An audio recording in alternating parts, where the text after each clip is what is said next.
গেল কয়েক বছর ধরেই প্রবাসী ফুটবলারদের বাংলাদেশ জাতীয় দলে অন্তর্ভুক্তি যেন আলোচনার কেন্দ্রবিন্দু। আগামী ২৫ মার্চ এশিয়ান কাপ কোয়ালিফায়ার্সে ভারতের বিপক্ষে মাঠে নামবে বাংলাদেশ দল।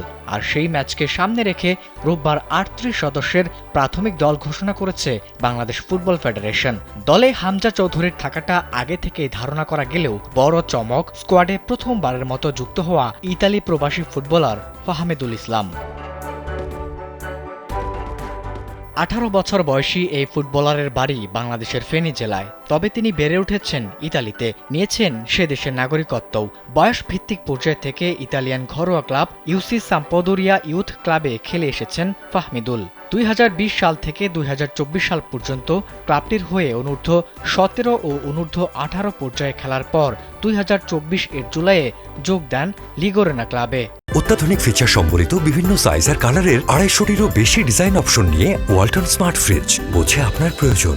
তবে লিগোরনায় বেশি দিন স্থায়ী হতে পারেননি ফাহমিদুল। ৪ মাস পরেই যোগ দেন ইতালির আরেক ক্লাব লিভোরনোতে। চলতি বছরের জানুয়ারিতে লিভোরনো ছেড়ে দিলে ক্লাবহীন হয়ে পড়েন ফাহমিদুল। তবে বাংলাদেশ দলের ডাক পাওয়ার ৪ দিন আগে উলবিয়া কালসিউতে যোগ দিয়েছেন ফাহমিদুল। নাপোলির ক্লাবটির হয়ে অবশ্য এখনও মাঠে নামা হয়নি এই ফুটবলারের। এদিকে বাংলাদেশ প্রিমিয়ার লিগের দ্বিতীয় লেগের প্রথম রাউন্ড শেষে ২৮ ফেব্রুয়ারি ঢাকায় শুরু হবে জাতীয় দলের ক্যাম্প। এক সপ্তাহ পর রয়েছে সৌদি আরব যাওয়ার কথা। এছাড়া প্রাথমিক স্কোয়াডে প্রকাশিত ৩৮ জনের নাম থাকলেও ২৮ জনকে নিয়ে সৌদিতে যেতে পারেন কোচ হ্যাভিয়ার ক্যাবরেরা।